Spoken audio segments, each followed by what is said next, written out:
When you first see your chiropractor, you may be among the many people who ask, "How often do I need to come?"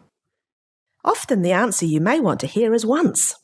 But chiropractic care, like most things that are really good for us, rarely makes a long-term difference to your health and wellness after just one visit.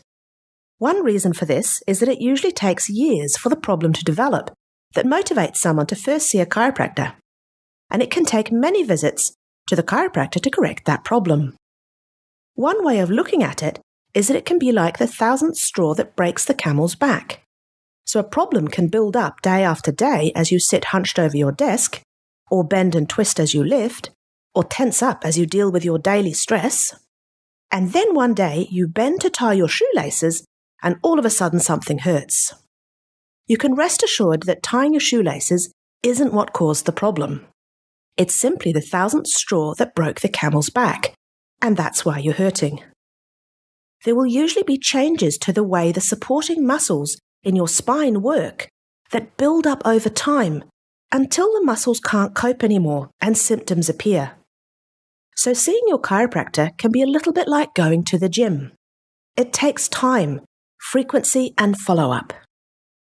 Working with you to correct the problem and help your brain and muscles in your spine to communicate or talk with each other again so that you can regain the stability that you need to function properly and resolve your aches and pains. But how long will this take, and how often do you need to be checked by your chiropractor?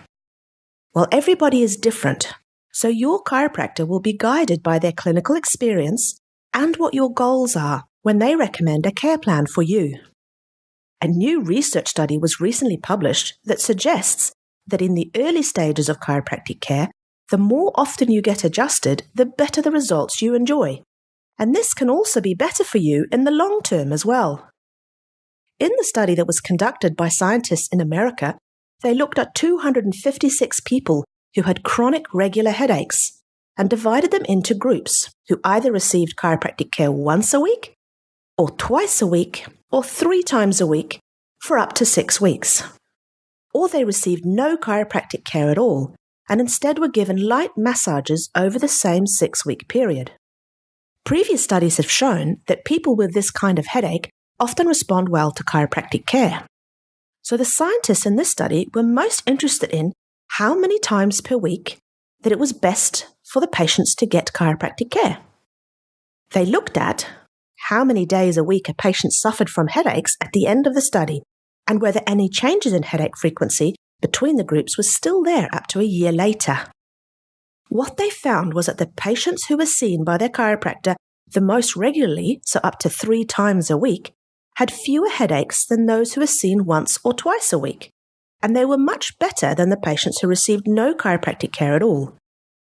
And in fact, after 1 year, the patients that had been seen 3 times a week had more than 3 fewer headaches per month compared to patients who only received a light massage. So these effects obviously lasted. This study was done in people with chronic headaches, so we can't be sure if the same differences occur in people with other problems who see a chiropractor. A similar study in patients with chronic low back pain did find that people who were adjusted more often had the best results, but the results weren't as clear as this study done in patients with headaches. What these studies suggest is that seeing a chiropractor more often when you begin care has real beneficial long-term effects to the way your spine and nervous system works. But how much you benefit may depend on what's wrong with your spine when you begin care. So when you go and see your chiropractor, know that their recommendations for your plan of care is based on what their clinical experience tells them is best for you, and that the research suggests that more frequent adjustments has the biggest positive impact on your health and wellness.